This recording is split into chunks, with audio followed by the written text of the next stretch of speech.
For 6 decades, Alfred Hitchcock sat at the center of Hollywood, directing over 50 films from the 1920s through 1980. He worked with the biggest names in the industry and saw everything the cameras didn't catch.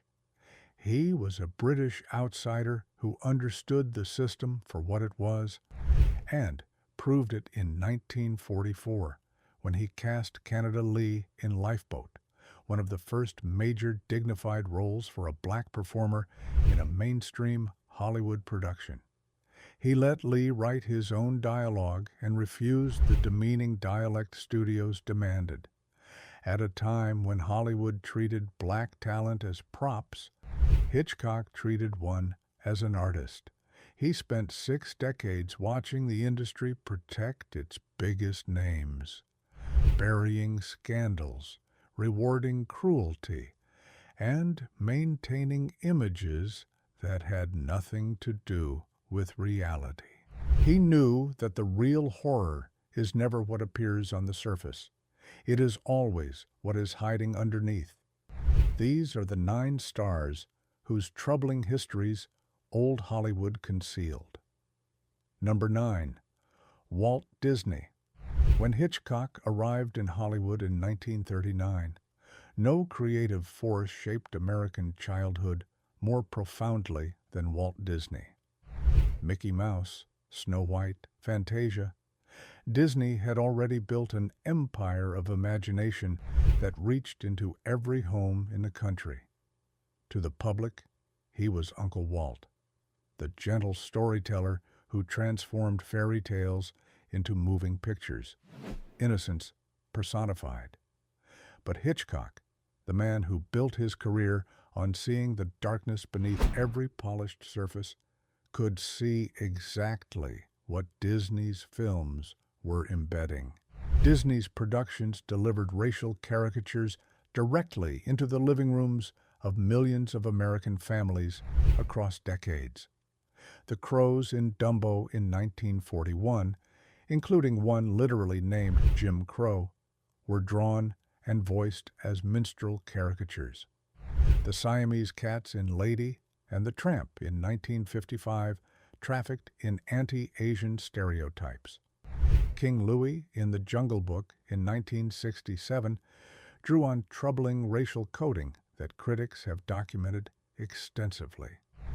His 1946 film, Song of the South, portrayed a romanticized post-Civil War plantation where a formerly enslaved man sings about what a wonderful day it is while living in conditions barely distinguishable from slavery.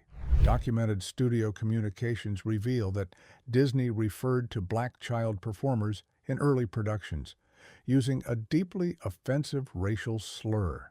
But here is how old Hollywood covered it up. Disney was not just a filmmaker, he was a brand, and brands do not issue apologies. Song of the South was eventually locked in the vault, never released on home video in the United States. Splash Mountain, the beloved theme park attraction built on its characters, was not closed and reimagined until 2023. The company spent decades quietly distancing itself from its own creation without ever publicly acknowledging what it had done or why. No formal apology was issued, no explanation was offered. Just silent erasure. Disney did not just hold troubling views. He built a machine that delivered those views directly into the minds of children across generations. And Hollywood protected the brand because the truth would have shattered the most beloved name in family entertainment. Number 8. John Wayne Hitchcock and Wayne represented 2 competing visions of Hollywood power. Hitchcock directed from the shadows, manipulating audiences through psychological tension. Wayne stood in the spotlight, the embodiment of American masculinity, for 3 decades. They moved through the same industry, attended the same events, and shared many of the same colleagues. And in 1971, John Wayne did something that even Hollywood's cover-up machine could not fully bury. In a Playboy interview published that year, Wayne stated explicitly that he believed in white supremacy. On Native Americans, he stated that he did not feel America did anything wrong in taking the country away from them, calling it simply a matter of survival. He served as president of the Motion Picture Alliance for the Preservation of American Ideals, an organization co-founded by Cecil B. DeMille and joined by Walt Disney, that critics described as a defender of Hollywood's racial status quo. Despite these words being published in a major national magazine and read by millions, the cover-up held. Wayne's career continued without interruption. No boycotts materialized, no studio severed ties with him, no apology was ever issued. Hollywood continued to celebrate him as the face of American values. Decades later, when activists called for his name to be removed from John Wayne Airport in Orange County in 2019, the controversy revealed just how thoroughly Hollywood had buried one of the most explicitly white supremacist statements any major star had ever made on the record. Wayne said the words out loud, and Hollywood pretended he never spoke them. Number 7. Bing Crosby, Hitchcock, and Crosby were operating at the peak of their powers in the same era of Hollywood. While Hitchcock was crafting Notorious and Rope in the 1940s, Crosby was the biggest entertainer on earth. Number 1 at the box office, number 1 on radio, number 1 on the record charts. America's most beloved performer, the easygoing crooner in a cardigan who seemed incapable of offense. But Bing Crosby performed in blackface, not once, not as a young unknown before he knew better, but repeatedly at the height of his fame. His 1942 film, Holiday Inn, features a full blackface musical number celebrating Abraham Lincoln's birthday. The irony of performing in blackface to honor the president who freed the enslaved was apparently lost on everyone involved. Earlier performances in King of Jazz in 1930 and other productions show that blackface was not a one-time lapse, but a recurring element of Crosby's career. His own family later revealed the deeply troubling attitudes he expressed at home, further shattering the wholesome image. And old Hollywood's cover-up was masterful. Holiday Inn was a massive commercial success. It introduced White Christmas, which became the best-selling single in the history of recorded music. The blackface scenes were quietly buried under the success.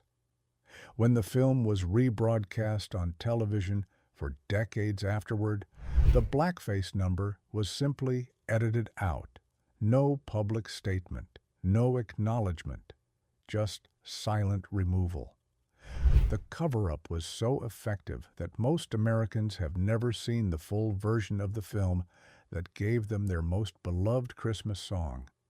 Crosby performed in blackface, and Hollywood buried it under a holiday classic. Number 6. Cecil B. DeMille Hitchcock personally cited DeMille's 1921 film Forbidden Fruit as one of his top 10 favorite movies. They were the only two directors in Hollywood history whose names appeared on theater marquees above the title of the film. They were peers at the highest level of the industry. But while Hitchcock used his power to craft suspense and explore human psychology, DeMille used his to build the system that kept Hollywood's most problematic figures protected and its challengers silenced. DeMille is celebrated as the founding father of Hollywood, the man who made the Ten Commandments, a pioneer of American cinema. But in 1944, DeMille co-founded the Motion Picture Alliance for the Preservation of American Ideals, an organization that critics and opponents described as actively supportive of Jim Crow laws and segregation. He made Northwest Mounted Police in 1940, which critics called among his most racially troubling films.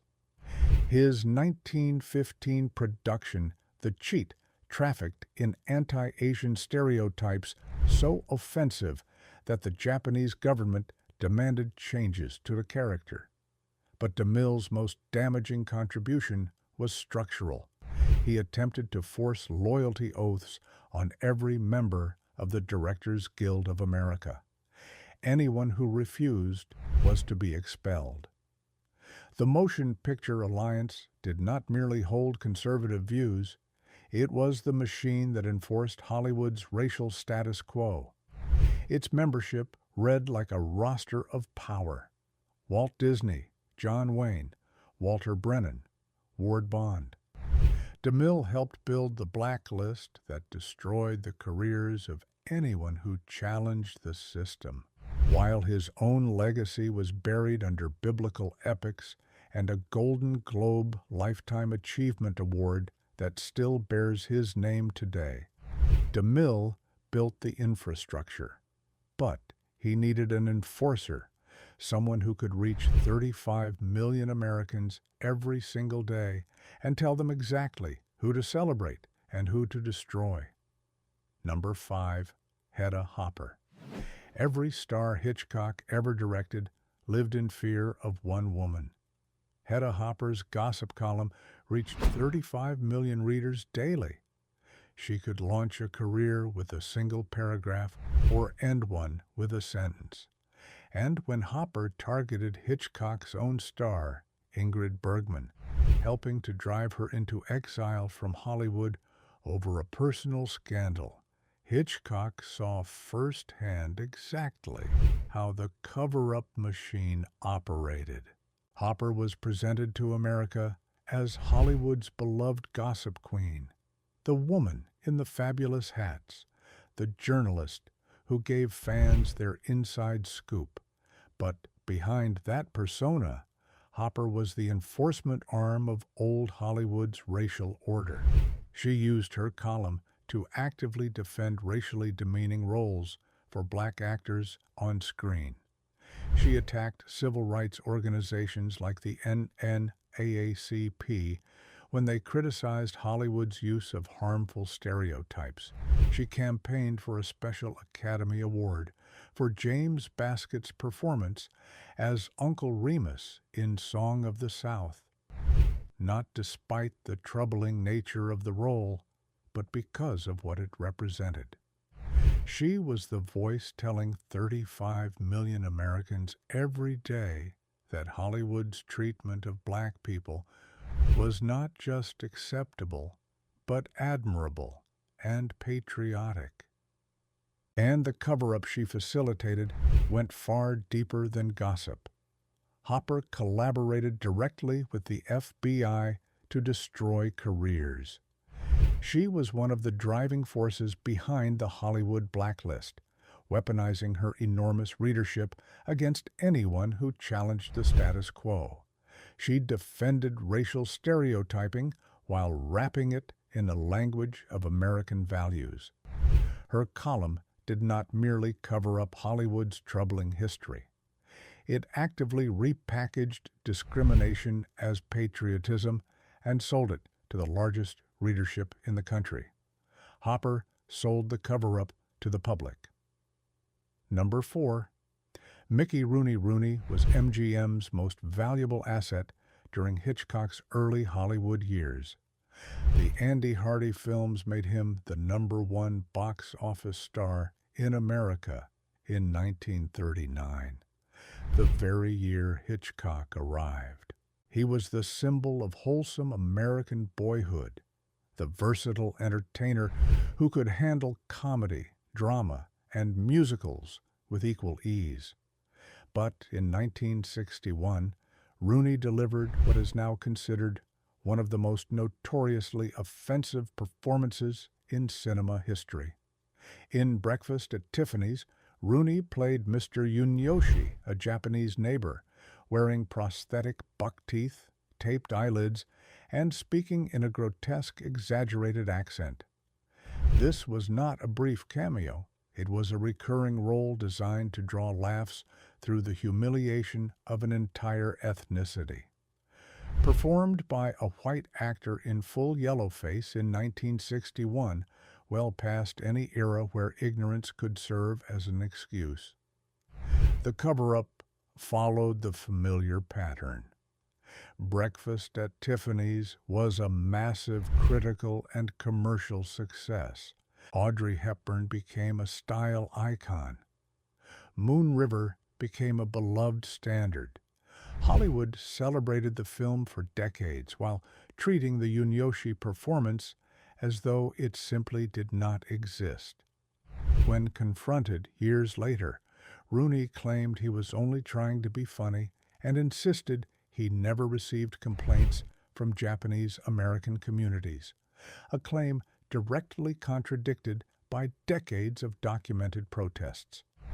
No studio executive ever acknowledged the offense. No apology was ever issued by the production. Rooney delivered one of cinema's most offensive performances, and Hollywood erased it from the conversation. Number 3. Walter Brennan. Walter Brennan was the most decorated supporting actor in Hollywood history. 3 Academy Awards for Best Supporting Actor, a record that still stands today. He worked in the same studio system as Hitchcock for decades, appearing in over 230 films across nearly 5 decades. To the public, he was America's grandfather, the lovable, warm, country-fried character everyone adored from the real McCoys. But the man behind that carefully crafted persona held views darker than anything Hitchcock ever put on screen. Brennan was a member and spokesperson of the John Birch Society. In the 1960s, he recorded material at Birch Society conventions, speaking in his beloved Grandpa Amos character voice, claiming that the civil rights movement was a communist plot to overthrow America. He told reporters that the demonstrations in Birmingham and the civil unrest in Watts and Newark were the result of perfectly contented Black Americans being stirred up by outside agitators with an anti-American agenda. He expressed the view that the Watts unrest should have been suppressed with lethal force. He endorsed George Wallace for president in 1968, the segregationist candidate. He considered John Wayne too liberal. And then came the moment that revealed everything. In 1968, on the set of The Guns of Will Sonnet, when news broke that Martin Luther King Jr.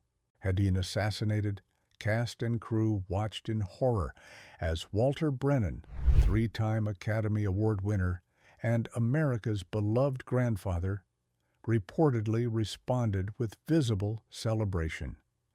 He later expressed similar sentiments at the assassination of Robert F. Kennedy. And old Hollywood said nothing. None of it made the papers at the time.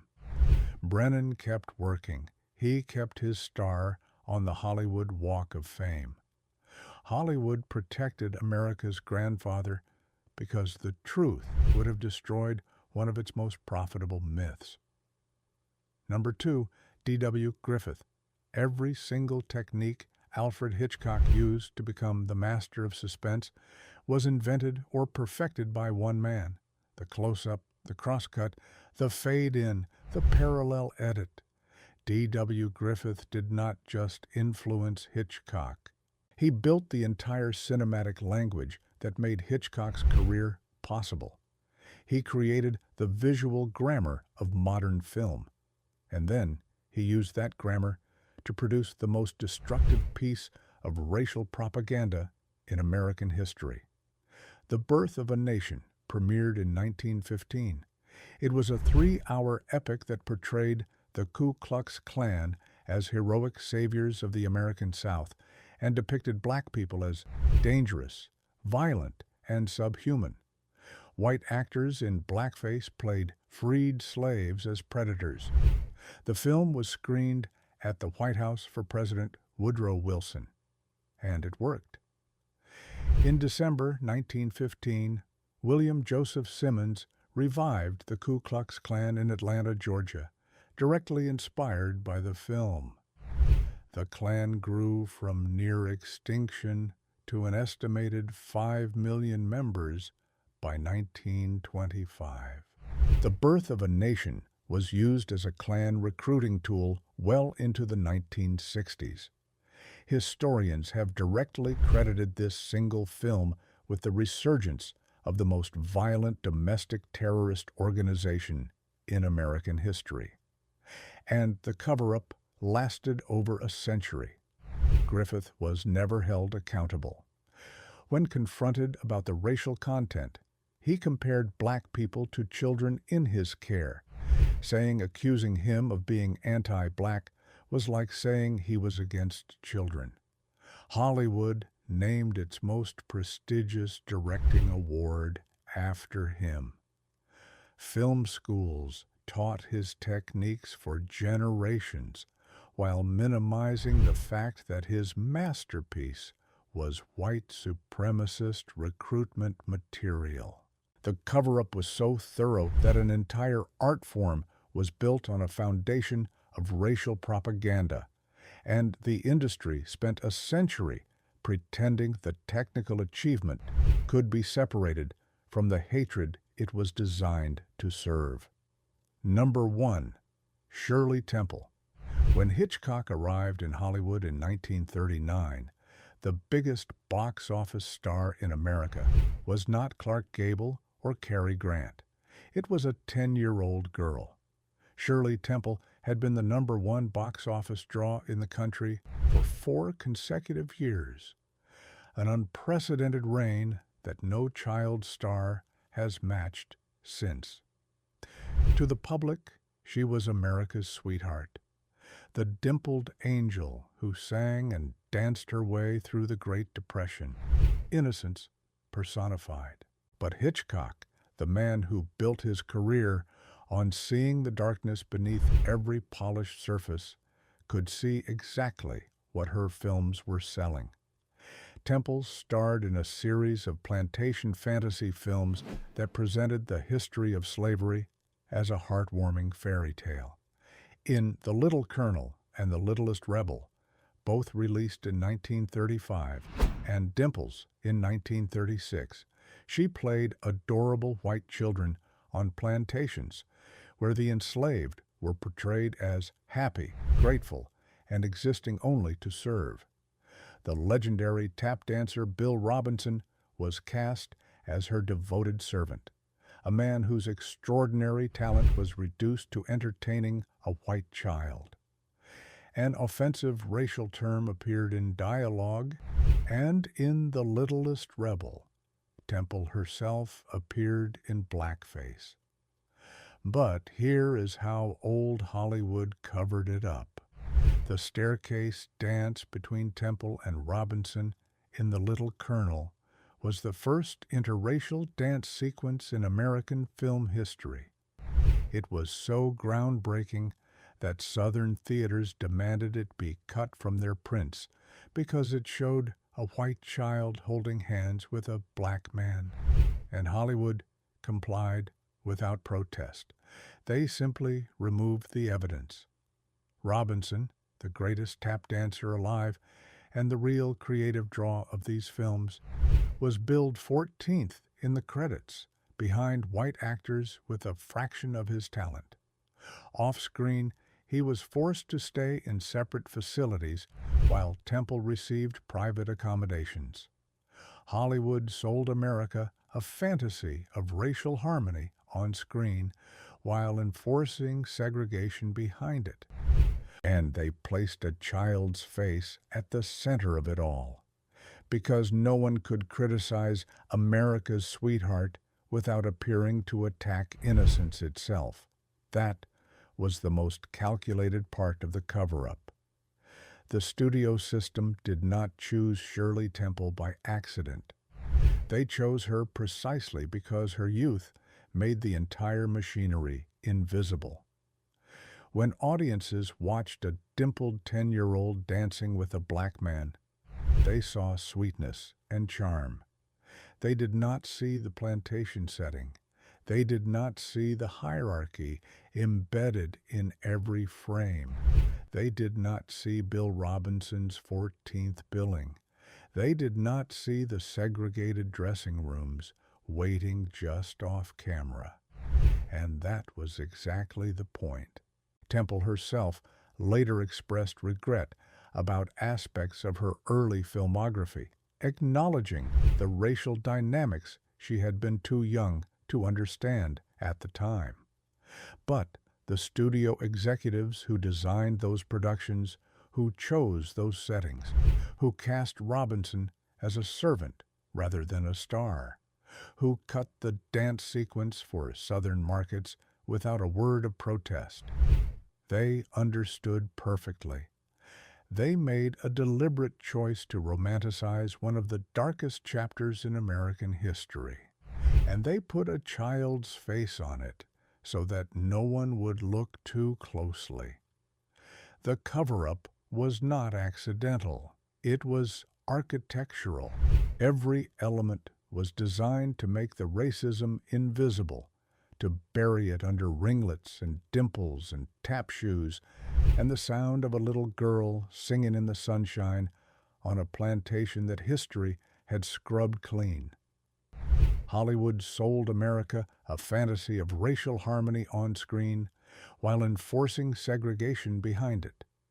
And they used the most beloved child in the country to make sure no one ever asked the questions that mattered. Alfred Hitchcock built his entire career on a single principle. The real horror is never what you can see. It is always what is hiding underneath. These 9 stars were protected by the most powerful cover-up machine ever constructed, the old Hollywood studio system. Their troubling histories were buried behind Academy Awards, Christmas songs, children's cartoons, and the mythology of American greatness. The system put lifetime achievement honors on men who built the infrastructure of exclusion. It allowed a star to declare white supremacy in a national magazine and then kept celebrating him as the face of American values. It was not broken. It was working exactly as designed, because the purpose of old Hollywood was never simply to entertain. It was to construct a version of America and sell that version to the world. And when the people constructing that version held views that contradicted the image they were selling, the system closed ranks and protected them.